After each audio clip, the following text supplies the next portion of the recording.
The Alternative Digitalk. Real issues, real talk. Are you craving for that special meal that will entice your taste buds and leave you with lasting thrilling memories? Look no further. Spice Island Bulenga has got your answer. Natural, fresh and delicious juice, the best meals. Don't miss our daily specials from Monday to Sunday.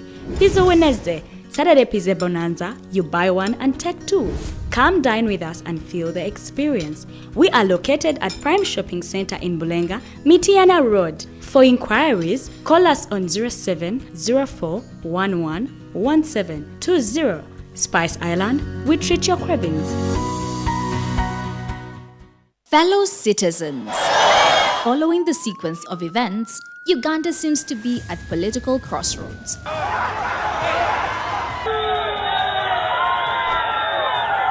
I'm not a servant of anybody. Madam, I know the law. As such, Alternative Digital brings you the Interface Show with retired Colonel Dr. Kiza Besuje. Let's keep on the same page on Alternative Digitalk.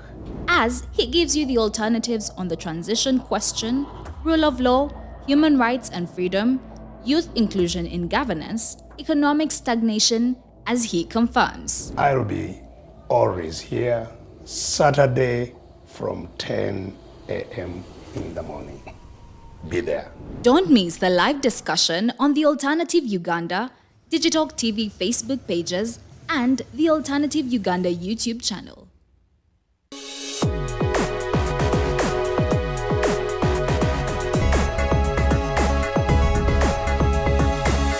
The Alternative Digitalk. Real issues, real talk.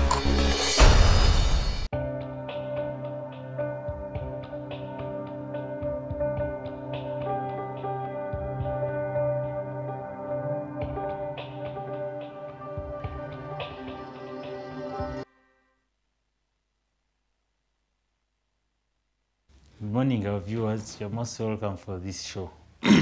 I am Katutu Msime. This is Tekachi, airing live on the Alternative Uganda Facebook page and Digitalk TV. Our show is later uploaded on our YouTube channel, the Alternative Uganda, and you can always follow us on our pages, the Alternative Uganda on Facebook, Alternative Uganda on YouTube. You can subscribe and follow and share the links as always. Then on Twitter, use the Alternative Yuga.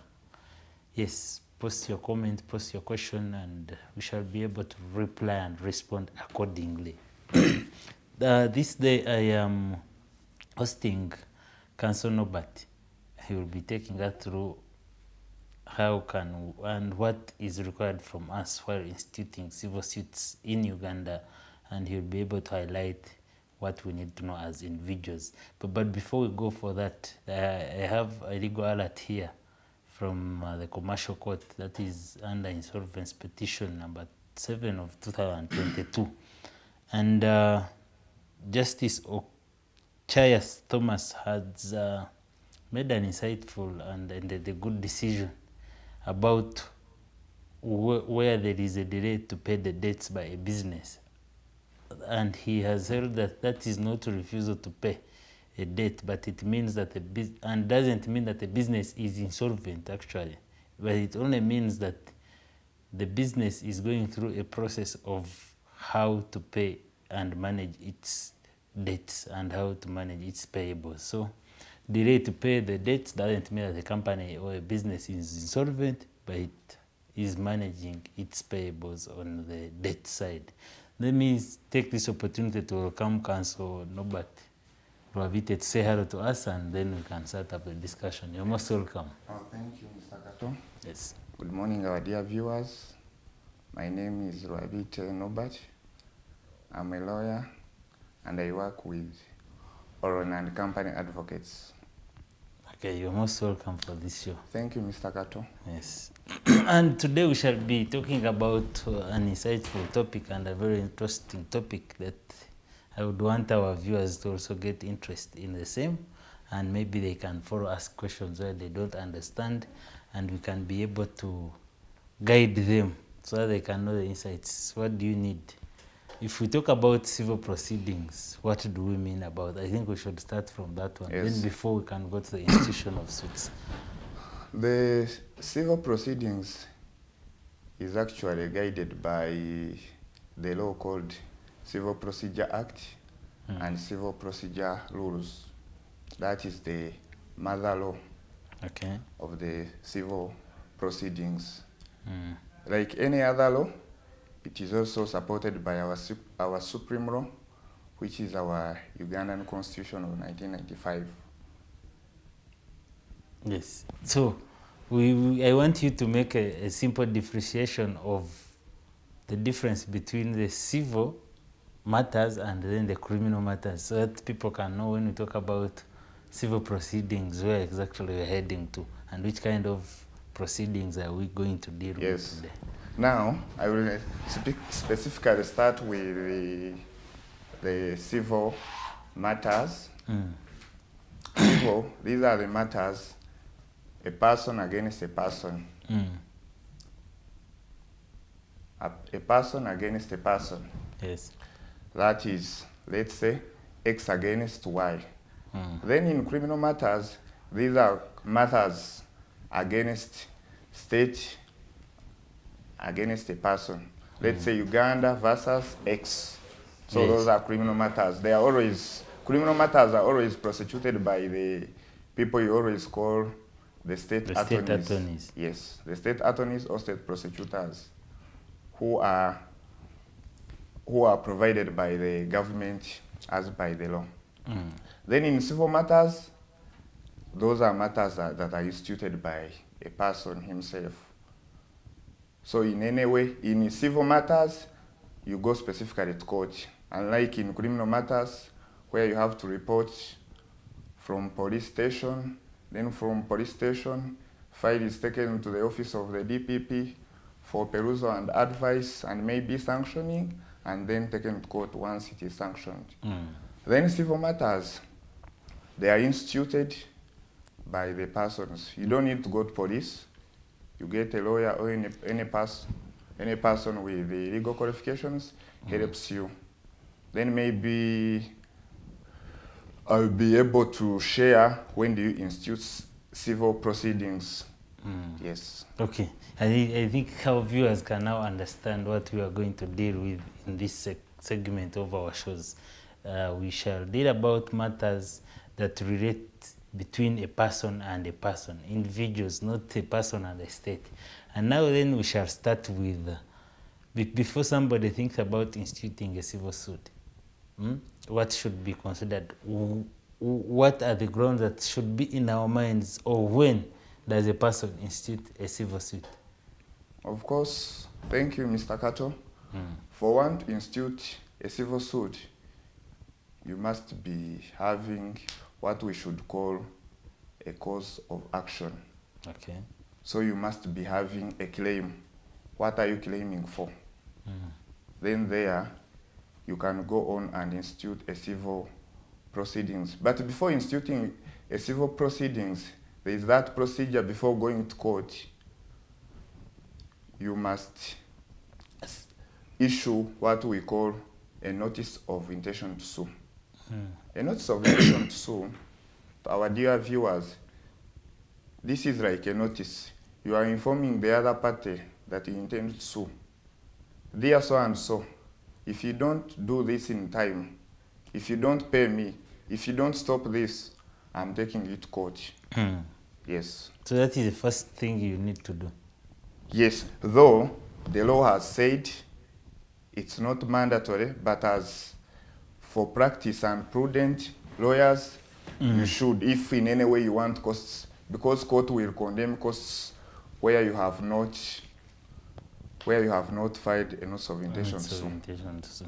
So before I even go to file and issue a notice of intention to sue, what causes a rise of a claim? To say that I have a claim against nobody, what should have happened? Of course, now for like a contract, there must be a contract agreement. Okay. Or must be having witnesses. Then for matters of land, of course you must prove the ownership. Yes, I want to sue X. X is trespassing on my land, and he doesn't have any right on why he or she should be trespassing on my land. Yes. Okay. So if I, for example, I'm going to sue against the breach of a contract, and for example, we know that our laws are not, actually they don't accept and don't allow only contracts that are in writing. And then, for example, the agreement I want to sue you for, it was an oral agreement that we made. Can I also say that I have a claim against you on such an agreement that is oral, that was made oral? No, yes. Now, courts have said, actually, Contract Act says that any contract that exceeds 25 currency points, it should be put in writing. When I talk about currency point 25, that means that is 500,000. But other cases have said, yes, but when you have evidence to prove this so and so took my money, in any case, especially in breach of contract. But it is always prudent to always make contracts agreements when going for such transactions. So we should make them, the advice is that we should always have them The best written. advice is to make agreements, and you should always engage people with a legal background. Yes. Okay. Now I have identified the claim against Nobert, for example. Yes. And I have issued a notice to Nobert of intending to sue him for the breach, for example, of a contract. And in most cases, these notices are not replied to. What follows? What do I do as a party who is interested in suing or who is demanding my money from Nobert? Yes. So once you have served that notice of intention to sue to X, and X has not complied, of course you go on and institute a civil proceeding in court. Now, especially in cases of breach of contract, we can always go for special endorsed print. Okay. That is the Order 36 of our rules, civil procedure rules. So you institute your claim in court, you prove it, that it is the special endorsed print supported by an affidavit. That is specifically on liquidated claims. So now you are mixing so many things in one statement, and I want to take our viewers. Yes. What I should call mpola. Yes. Step by step. Tuve ku mtendera ogusooka tudde ku gwokubiri ku gwokusatu. Because you have mixed special endorsed print, you have mixed liquidated demand, you have mixed the affidavit, and people would want to understand each. When we talk about a special endorsed print, what is it all about? What is included in that kind of a print? Yes, thank you, Mr. Kato. When I talk about special endorsed print, yes, this is where it is always in breach of contracts. And when I talk about the liquidated claim, yes, where there are no disputed facts. So it is a procedure by a print, special endorsed print, then supported by an affidavit. Okay. So what is an affidavit? An affidavit, in simple terms? In simple terms, an affidavit is like the other person who is suing is swearing, indicating the facts, how the thing went. Yes. So he's narrating. He's narrating the story. Story. He's making his story. Yes. Then that affidavit, of course, it must be commissioned by someone I should call a commissioner for oath or a magistrate. Magistrate is like a judicial officer, and a judicial officer who is not going to handle that case. It should be a different judicial officer. Different judicial officer. Okay. And once, maybe, Mr. Kato, and once that is done, of course, it is, we go to court. No. Before we go to court, there is a liquidated demand. Yes. Liquidated. You are demanding something, I don't know how I could explain it. Your demand, it is something arising out of a contract. You are not seeking anything like damages or something that will Mr. X inconvenienced you. So you are not seeking anything else. You want your money. If it was breach of contract for 50 millions, specifically you want your 50 millions.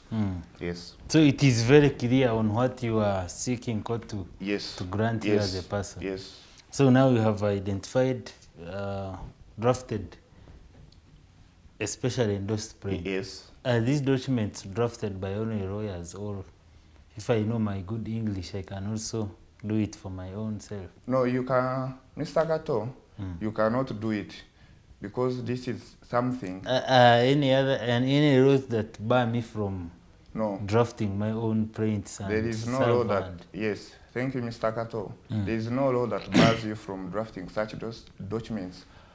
However, these documents are governed by rules. Okay. You are a lay person, you don't know a law you are going to quote in this document, you don't know if you are bringing a special endorsed print, which any other documents do you need to accompany the same. Okay. Yes. So in any way, if they are filed by a lay person, I think these are the most cases we always see in court that are dismissed on criminal Procedure objections. issues, Yes, and procedure irregularities. Yes. So it's not advisable for a layman to participate in drafting those documents? Yes, it's not advisable, and actually it's not. I wouldn't even advise, and it's not even allowed because court will not accept in most cases. Yes. Okay. So now I have already made my affidavit, made my print, and they are ready. Yes. I served the notice. The notice was not replied to. Now what happens? What do I do? So next? once you have filed your special endorsed print, of course you should also inform court in your affidavit. Yes. That yes, that so and so was served with a notice of intention to sue, of which he ignored. And the same must also be indicated on your print, showing court that this person was served, but he never complied. Yes. So there you file your documents, they are taken to court, court with the jurisdictions. Yes. And once they are taken to court, they are received and of course endorsed by a judicial officer of that court. And of course as a party, you have to serve the opposite side. Yes. That is when the notice of intention to sue was not replied. Notice of intention to have. Now when I send you a notice of intention to sue, and maybe this party that I've served replies, and for example, if my claim is for a certain amount of money, yes, I want my money to be paid back.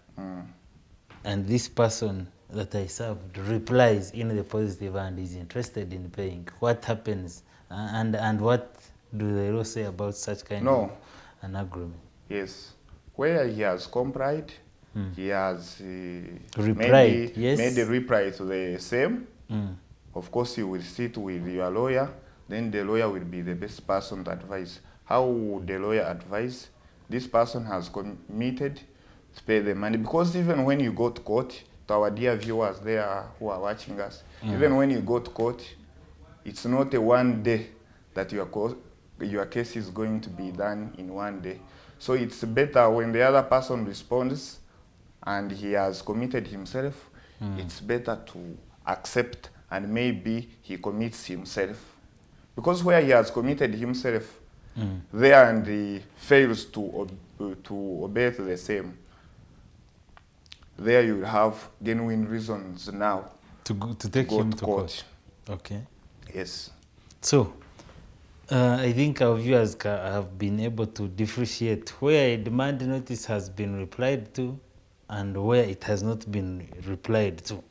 Now we are at a process where, for example, the demand notice has not been replied to, and our matter is in court. Yes. Now when we are in court, I want you to take us through the process. I have filed what we call filing, the registry in the court.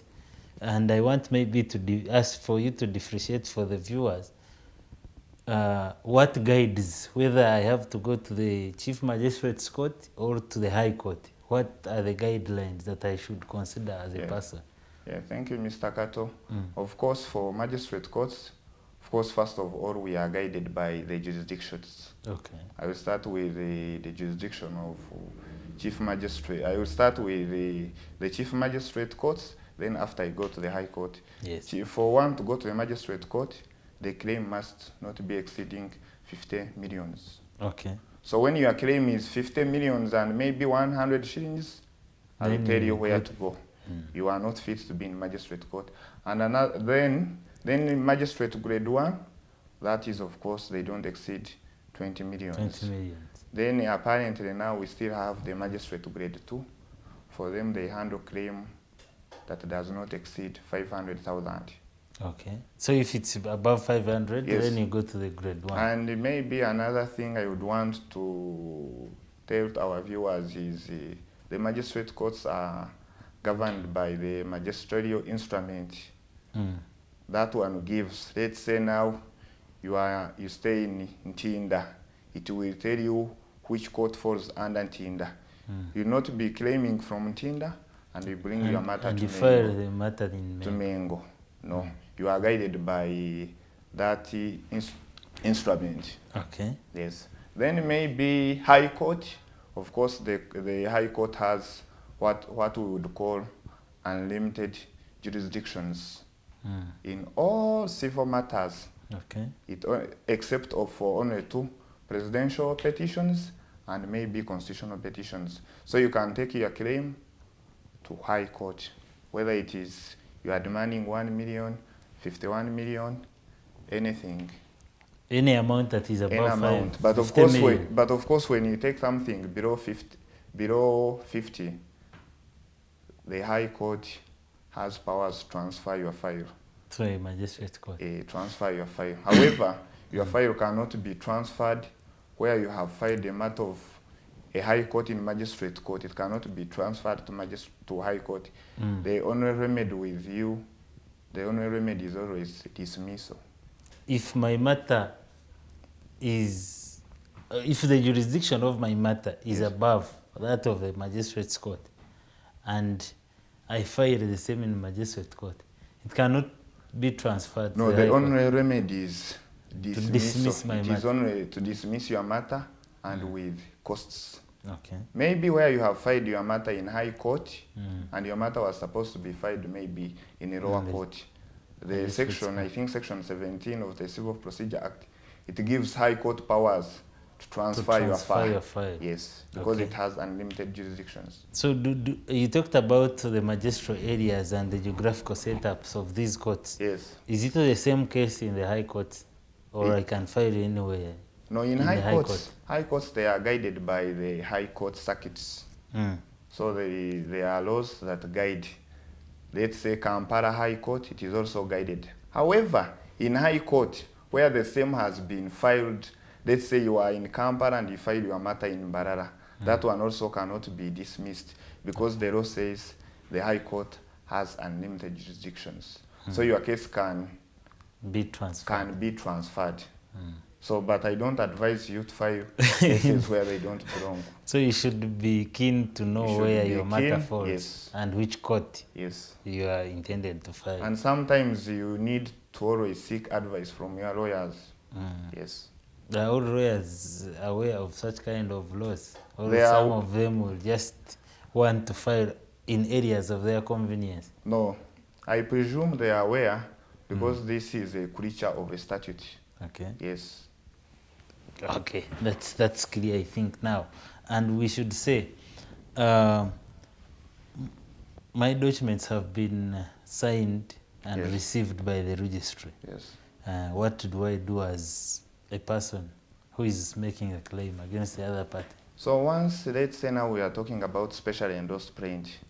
So once your document has been filed in court registry, because the registry will remove your file from the registry after allocating it a number, and it is taken to the judicial officer for endorsing.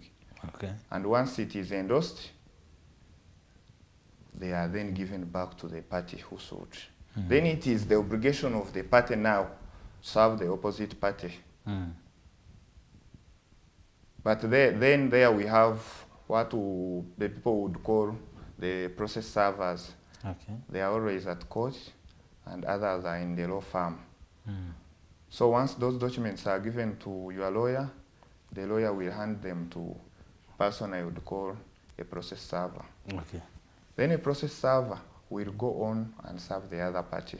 So this service is not done by any person? No, it randomly? No, it is done by a process server because he's entitled after serving to make what we would call an affidavit of service. Okay. Yes. So if I have taken my documents to court, Yes. they are certified, received and signed, given back to me. And for example, I've sued you, Mr. Nobert. Yes. And as I am moving out of court, I find you. Can't I serve you the same document? Is it defective or the laws do not allow such kind of service? Our laws do not allow, because that's why we have people who call process servers. Because you will serve me outside the court, yes, you have served me, but are you going to make that affidavit of service? Because you are supposed to, once you have served the other side, to make an affidavit of service, and the same must be filed on court record. Okay. So as a lay person or as a person who is a plaintiff, are you going to make that affidavit? Are you a process server? So it is always good to use the process server. To engage the court process servers. Yes. So what if I have the lawyer, my lawyer, and we are moving out of court and we meet you? Can the same lawyer serve the same purpose? The lawyer can serve. The lawyer can even serve and make an affidavit of service. And that is acceptable? Yes, that is acceptable. You can serve and make an affidavit of service. But however, another thing I wouldn't advise, where you are a lawyer and you are a matter, it is always not also prudent for you to serve. Because remember, you are the lawyer in personal conduct of the case, and at the same time, you are swearing an affidavit. So it's something like conflict of interest. Yes. So we have had instances where the person they sued or the defendant in a matter cannot be accessed to be served with the court documents. How does the law govern such kind of a service, or how is that done? And we are aware that these documents have a limitation of time on when we should serve them. Yes. How does the law guide on such kind of a scenario? Yes, that's what I've said. When you have a process server, you will make sure he looks for that person. Where he or she has failed to trace that person, he will make what I said as an affidavit of service is filed to court that have tried all the means to trace so and so and failed. Then your lawyer will then come back to court, seek what we would call for substituted service. Okay. Yes. He comes to court. It is also a procedure. He makes an what I would call a formal application to court. The same is received. And once court proves that there are sufficient reasons to warrant or grant such an application, court will go on and grant that application. Yes. We have had scenarios where individuals are served on WhatsApp, some are served on Messenger, some are served the court documents on email. Is it also acceptable? Yes, courts have said yes. Courts have said when someone has been served on WhatsApp and the same has been duly received, you can go on and make an affidavit of service. Do I need to first make an application in the court to allow me serve you on WhatsApp? Or if I have your WhatsApp number, Counsel Rwabiite, and I have your court documents, I can simply serve you? You can simply serve, because that is just a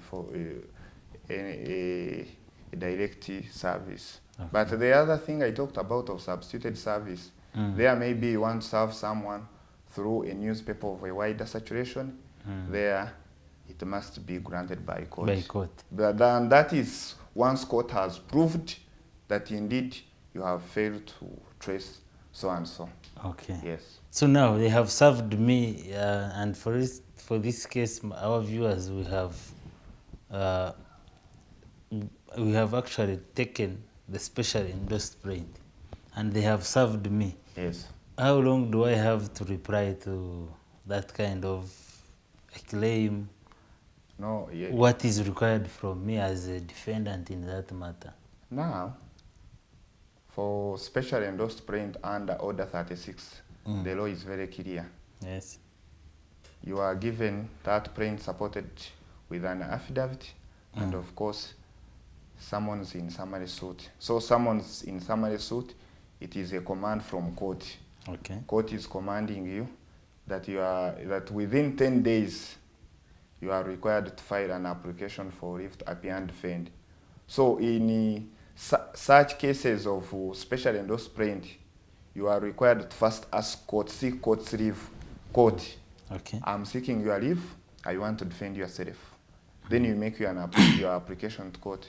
Of course, that application is supported. It is a notice of motion supported by an affidavit.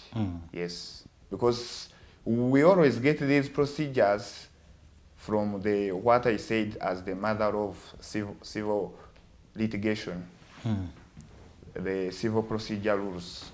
Okay. Yes, that's where we get the procedure. That's where I started from. That as a layman, you will not understand this. You don't understand your response Yes. in a So certain matter. Yes. Because you are not aware of the rules maybe that Yes. govern the same. So you make your application to court by notice of motion and of course supported by an affidavit, and you also file it to court. There now, you are the applicant. Then the other person who sued is the respondent. Okay.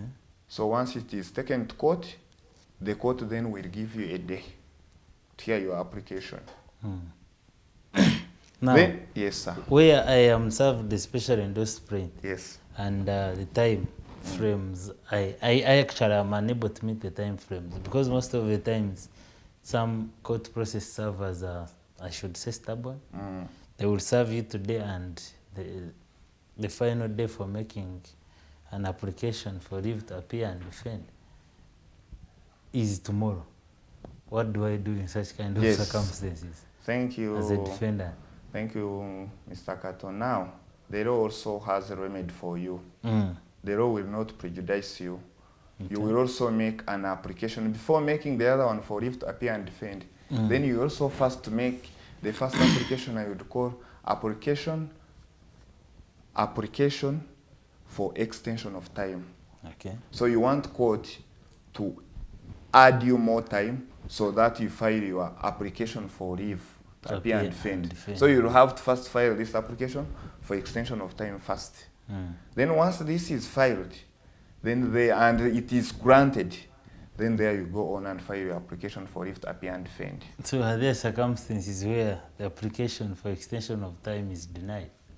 Yes, where you have not proved. You must, of course, for one to file that application, you must have sufficient grounds.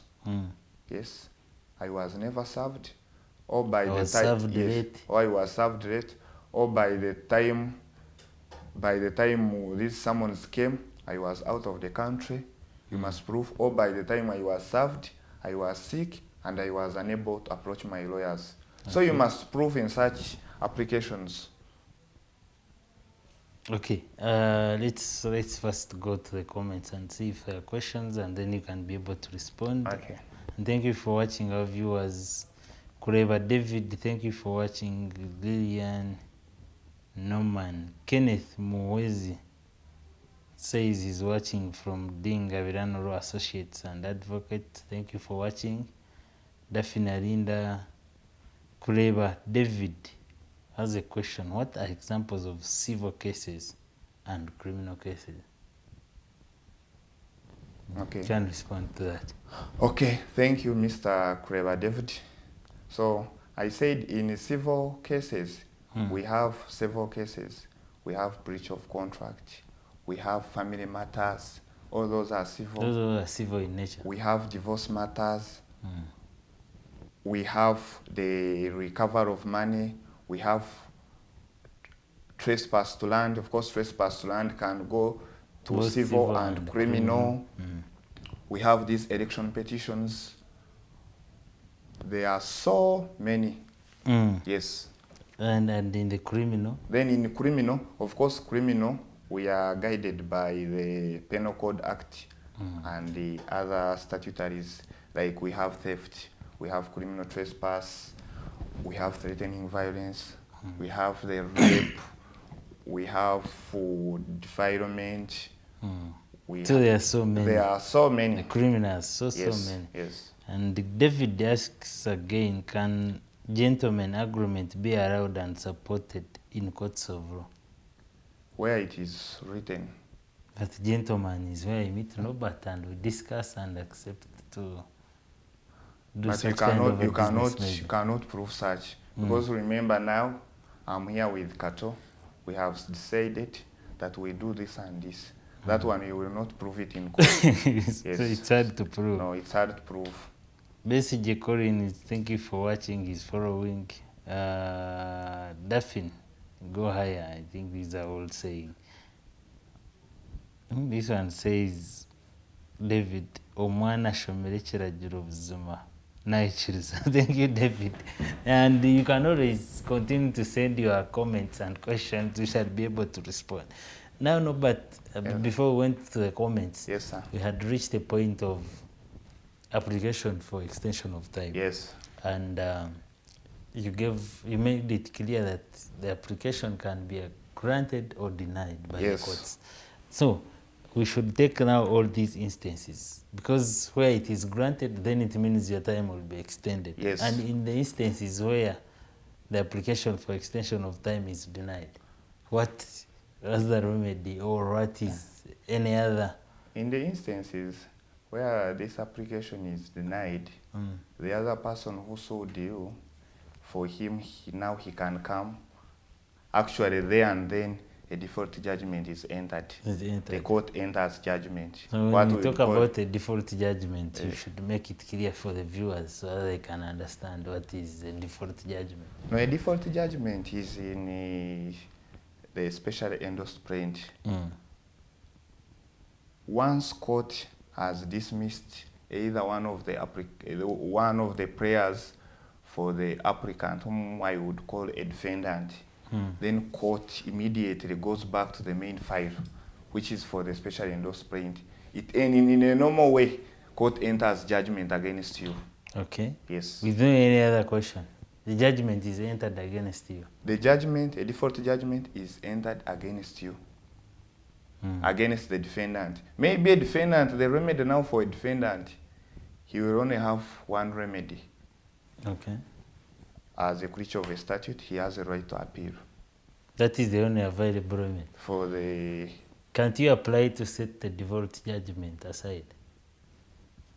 You have, now here, Mr. Kato, you have filed your application for leave to extension of time, and the same has been dismissed. And remember, in your application for extension of time, you are praying that you want to defend your default judgment. And this one has been dismissed. Okay. And it has been dismissed by one judicial officer. So meaning, the best way there is to go for an appeal. It would be better where the court has entered a default judgment. Yes. You are not aware, and there you come. You say, I want to defend myself. Maybe I was never served. There you can apply to court, set aside the default judgment. Okay. I think that's clear to our viewers out there, and you can be able to follow and see. If you have any question that you are not understanding or you are not following it clear, you can ask and we shall be able to answer and reply and give you the necessary remedy and what you need to do as an individual in such instances. So, I have filed my application for leave to appear and defend. Yes. What should I include in the application, for example, for leave to appear and defend? Yes. Or I just make an application and I say I have received this print and I am ready now to defend it.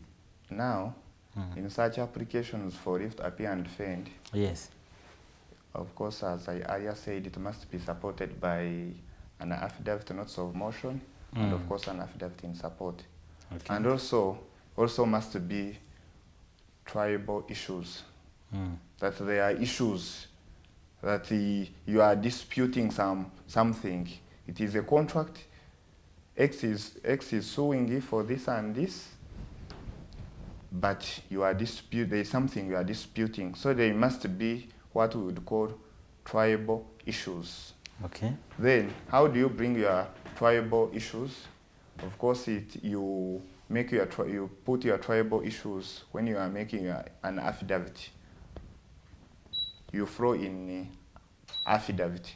You say this and this and this and this. You can also make your application for leave when you are admitting some facts. You say for this? For this, I admit. I admit, yes. it is clear. Yes, for this, I don't admit. He said he borrowed me 15 millions, however, I know 10. Court will first take the other 10 off. I say pay this. The other person will apply, not want to go there, but the other person will say, yes, he has said he admits 10. I pray to court to enter judgment in admission of 10. Of 10. Then you go for 5 there. That is 5. Yes. And where court has proved that your application has tribal issues, court will go on and grant you that application. That leave. That leave to appear and defend. And once that has been granted, you don't stop from there. Okay. Then court will then have granted you leave to file your defense. Okay. Then there you have 15 days to file your defense. After the grant of once you have been granted the other leave, court now gives you time to file your defense. Okay. Yes. So in instances where court has granted you leave to appear and defend, and you have the 15 days to file your defense, and maybe in instances, for example, we'll use this as an example. I had Mr. Nobert as my lawyer in this matter. Court granted us leave to appear and defend, and we have 15 days to file. But as we clock to 12 days or 13 days to file our defense, maybe I get issues with the Counsel Rwabiite, and he's no longer interested in representing me as my lawyer. Do I have any remedies available for me, or that's the end of my case? No. Courts are there to help, and courts will always have remedies for such people. Now there, it will be, because you are a layman, because courts have also said that a mistake of a lawyer should not be visited to a litigant. Okay. So here you have a remedy, but then you are remember you are disturbing court. Court is seeing you.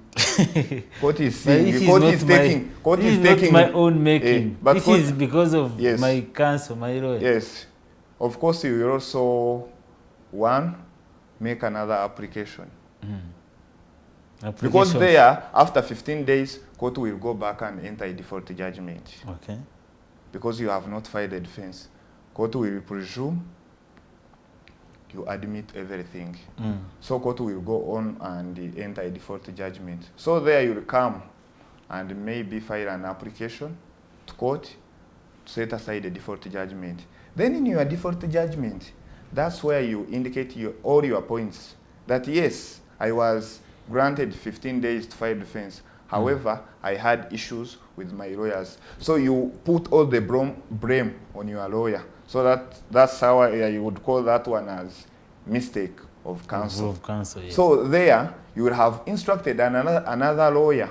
You will also inform court now, I have been advised by my new lawyers now, let's say of XX, that this one was done like this and this, but it ought to have been done like this and this. Way. Yes. So you make your points clear to court. Make your points and clear. The reasons as to why you didn't file your defense. defense. Reasons as to why you never filed. Because you will inform court, I'm a layman, I had instructed my lawyer, so and so and so.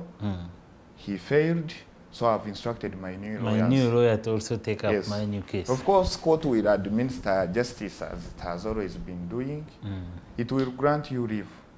Again, for the second time. It will set aside the default judgment. Once it is set aside, then you are given leave to also appear and defend your matter. We have had instances in counsel where somebody sues a party And after getting their court documents, they keep them to themselves. So the person they are suing, the defendant in this matter, is not aware that there is a case before court against them. And before you know, what you see in the news or the newspapers, you see a judgment against you. What are the remedies available for such a party in such kind of circumstances? Now, the defendant. of course, the law says that ignorance of the law has no defense. Yes. But then, you received court documents, you never acted upon. No. But this is on the defendant's side. Yes. A plaintiff has sued Kato. Yes. He has his documents. For example, you are the plaintiff in this matter. You have sued me, and you keep the documents at your home.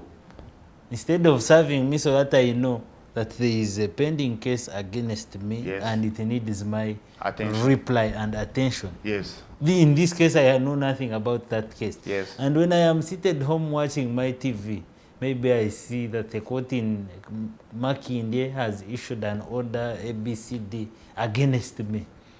Do I have any remedies in such kind of circumstances as a defendant in the matter? Yes, you have remedies. Okay. Of course, your remedies to set aside the other judgment.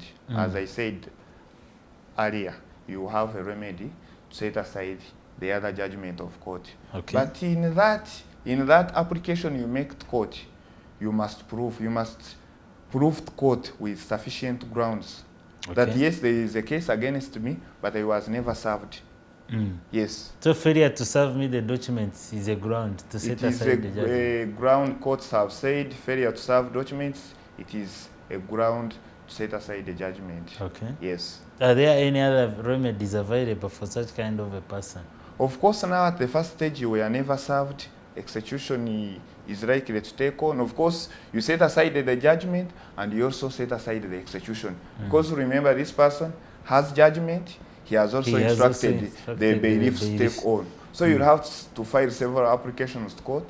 One for setting aside the other judgment, and another one for stay of execution. Okay. Because remember, these people wants to do execution. Yes. They want to take your property. They want to pay take your their property. money. Yes. So in instances where you want to set aside only the judgment, these people will go on and execute And you. execute as you are sitting. Yeah, and you are seated there. So it is always advisable when you are going to court in such instances, you file several applications. Okay. Yes. Kenneth Moezi says verbal agreement, I think they can be accepted by courts of law, where verbal agreement was made in the presence of many witnesses and who are available to testify or witness what was said by them. I hope it can be enforced. Clarify on that. Yes, I said we first talked, I think, on gentleman's agreement. Yes. That one, remember, I'm here It's with between you, we are the two alone. people. But where you have witnesses, because I've also handled such cases. Yes. Where you have witnesses, people can come to court and prove, that's okay. But especially for gentleman's agreement, that one court cannot enforce. Because remember, you are two. So it depends on the available evidence Exactly. that can support your Yes. allegations on whether the agreement was made or not made. Exactly. Dracolas Chiza, thank you for watching, and Enoch Tattoo.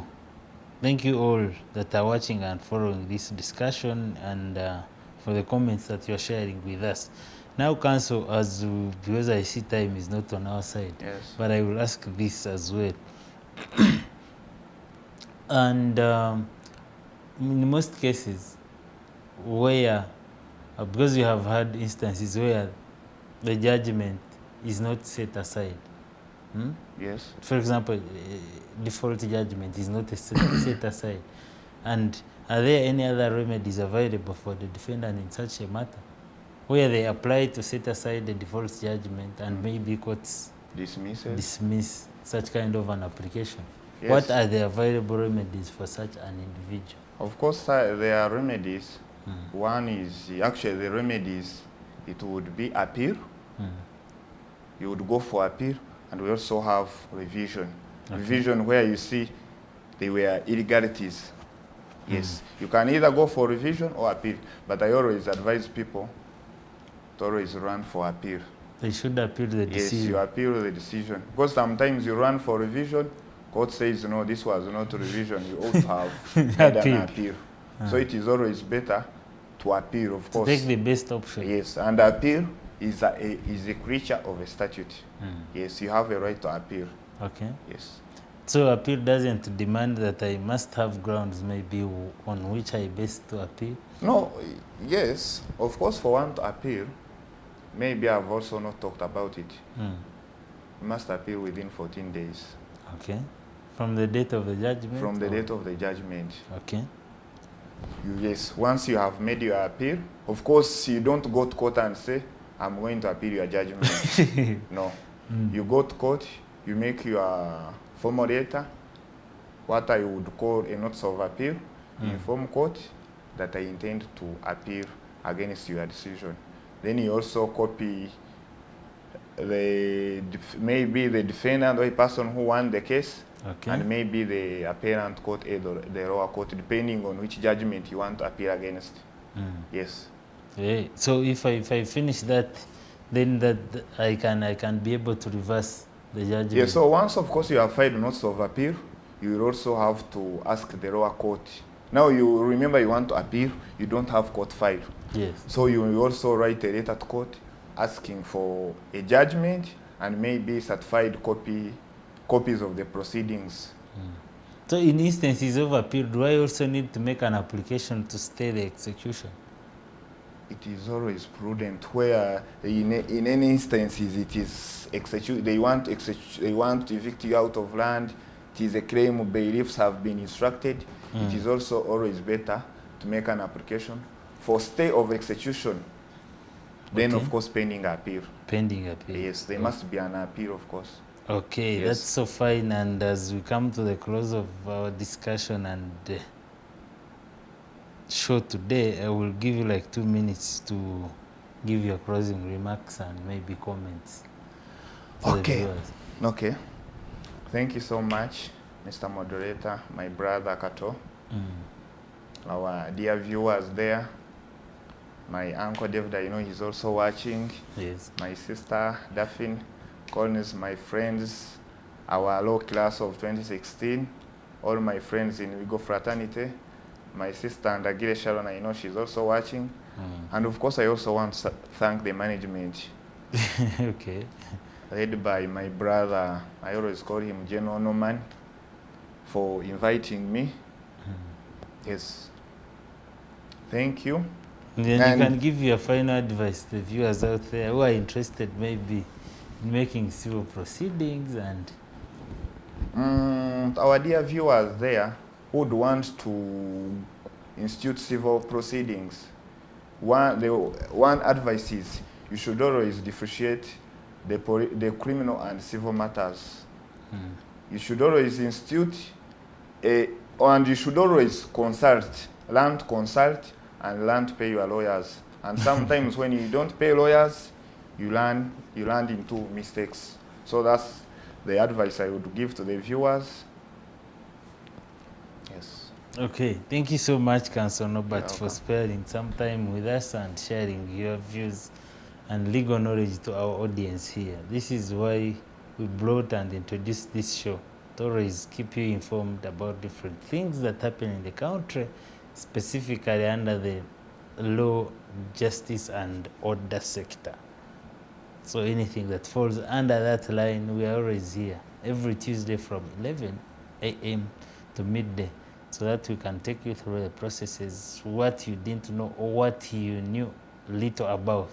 That is our role, to come and expound it. You can always share your comments, always the topics of your interest, and we shall be able to bring people to educate you and take you through the same topics, so that you can enlighten yourself and add knowledge onto yourselves. I am Katoto Musime hosting this show always, and we shall see you next Tuesday, and have a lovely afternoon.